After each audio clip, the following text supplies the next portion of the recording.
अभी के वक्त में ऐसे पोर्ट्रे किया जा रहा है कि ये जो लव जिहाद से जो प्रॉब्लम है वो सिर्फ हिंदुओं को है, जबकि ऐसा नहीं है। पास्ट में कई बार चर्च ने भी ये मुद्दे काफ़ी इफेक्टिवली उठाए, जैसे कि आपने बताया केरल में हुआ था। तो इस प्रॉब्लम या फिर ये जो फेक पोर्ट्रेयल है कि ये सिर्फ हिंदुत्ववादी लोगों का एजेंडा है और ये सब, तो इसके लिए आपका क्या कहना होगा कि it is not really a problem of just Hindus? नहीं, दो बातें हैं। जब जैसे मैंने कहा कि ये विषय पुराना है और केरल कौमुदी में पहले बार उसका उल्लेख आया था। और जब कोर्ट केस हुई हाई कोर्ट में केरल के, तो उनके साथ यानी हिंदू और चर्च यानी क्रिश्चियन दोनों ने मिलकर वो केस दायर की थी। इसका मतलब स्पष्ट है कि जब से ये विषय आया है तभी हिंदुओं का ही विषय नहीं है, तो वो क्रिश्चियन लोगों की भी पीड़ा रही है। लेकिन दूसरी भी बात है कि भारत में अगर हिंदू बहुल है तो फिर अपने आप ही हिंदू ही कहेंगे ना कि हमारे घर से लड़की भगा कर ले जा रहे हैं, दूसरे थोड़े ही कहने वाले हैं। लेकिन जहाँ तक विषय एजेंडा का आता है, तो एजेंडा वगैरह का विषय होने की कोई आवश्यकता इसलिए नहीं है कि विषय पुराना है। और मैं दूसरी भी एक बात बताती हूँ कि केरल में भी ये 2009 या 8 का विषय है, जब खबरें आने लगी थी जगह जगह से, और एकदम छोटे से लाइन में पेपर्स में वो आ रही थी। सभी भारत के जो स्थानीय पेपर्स है, विशेष रूप से नेशनल कवरेज जिनको मिलता है उनको छोड़ दीजिए, उनको भी कभी कभी आती थी, लेकिन न्यूज़ आना आरंभ हुआ था। और बहुत सारा कलेक्शन मैंने स्वयं किया है कि जगह जगह के जो न्यूज़ थी, खबरें अखबार में आ रही थी, उनका कलेक्शन मैंने किया हुआ है।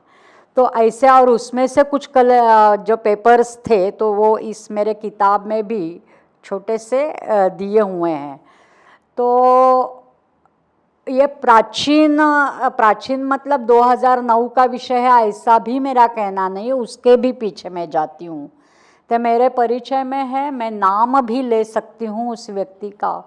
तो एक रेखा दीदी करके कार्यकर्ता रही है जो महिलाओं के लिए बहुत ज़्यादा कार्य करती है, और वो जम्मू कश्मीर एरिया में तब काम करती थी। और ये घटना लगभग 40 इयर्स पीछे की है। और तब भी उन्होंने अचानक से 8-10 युवतियों को कहते हुए ये ऐसा मिला, युवती तो नहीं मिली, उनके माँ बाप ने बताया रेखा दीदी को कि या आप क्या काम कर रही हो, महिलाओं का काम करती हो, उनके सुरक्षा के लिए काम करती हो, ये तो ठीक है, और हमारे बच्चियों को क्या हुआ, हमें अब पता भी नहीं है कि वो है कहाँ। ये 40 इयर्स पीछे की बात मैं कर रही हूँ। और तब रेखा दीदी ने जाने का प्रयास किया कि कौन से घर में वो गई है, आज आप क्या उनके साथ कोई कांटेक्ट है अथवा नहीं है। तब जो जानकारी मिली थी तो वो भयावह थी। वो 40 इयर्स पहले की मैं बात कर रही हूँ। सभी जो लोग उनके बताने के लिए आए थे, अभिभावक आए थे, सबके सब लड़के मुस्लिम थे। तब ये जम्मू कश्मीर एरिया की विषय था। लेकिन रेखा दीदी जब दिल्ली में आई तब वहाँ पर भी उसको मिले, ऐसे लोग अपने आप मिलते गए। तो यानी कि ये विषय जो है वो शायद बड़े पैमाने पर चलाया गया, वो बाद में होगा, लेकिन घटनाएं यानी कि एक बात अगर यशस्वी हो गई तो साहस बढ़ता है।